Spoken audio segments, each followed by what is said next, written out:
असलिए जज साहब को वह वीडियो दिखा दी जाती है जिसमें साबित होता है कि असलम के गैराज में चोरी की गाड़ी पुलिस वालों ने रखी थी।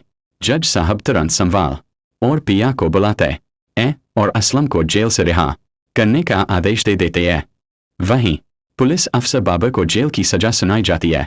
यह सुनकर संभाल और पिया बेहद खुश हो जाते हैं। असलीम जेल से बाहर आता है और संभाल पिया उसे घर ले जा रहे होते हैं। तभी अलियार वहां पहुंचता है। पिया उसका शुक्रिया अदा करती है और असलम कहता है, आज तुम्हारी वजह से ही मैं जेल से बाहर आया हूँ।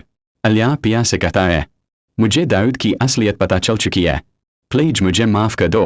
पिया ने शर्त रखी, मैं तब ही माफ करूंगी जब तुम अपने अब्बू दाऊद के खिलाफ रिपोर्ट दर्ज करवाओगे।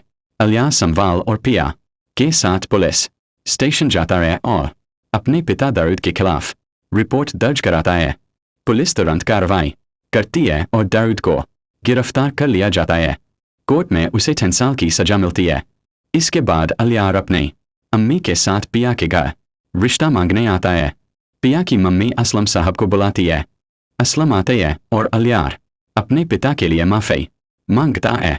असलम उसे माफ़ कर देते हैं और पिया अलियार का रिश्ता मंजूर कर देते हैं। लेकिन पिया अपने दिल की सच्चाई बताती है, अब्बू मैं संवाल को पसंद करती हूँ। सवाल थोड़ा परेशान करता है, लेकिन संवाल कहता है, तुम अलियार से ही शादी कर लो, मैं गली का गुंडा हूँ। पिया कमरे में चली जाती है, लेकिन असलम साहब उसे समझाते हैं। अलियार और पिया की शादी का दिन आता है, लेकिन पिया की मोहब्बत संवाल के लिए बनी रहती है। अचानक पिया बेहोश हो जाती है। संवाल दौड़कर उसे संभालता है। अलियार डॉक्टर को बुलाता है और कहता, तुम संवाल से मोहब्बत करती हो, इसलिए मैं खुद तुम्हारी शादी संवाल से करवाऊंगा। सवाल असवाल में संवाल पिया को प्रपोज करता है और सबके सामने उनका निकाह पढ़ा जाता है। अंत में अलियार ऑस्ट्रेलिया चला जाता है। संवाल पिया को अपने घर ले जाता है और असलम साहब उनकी रुखसती कर देते हैं।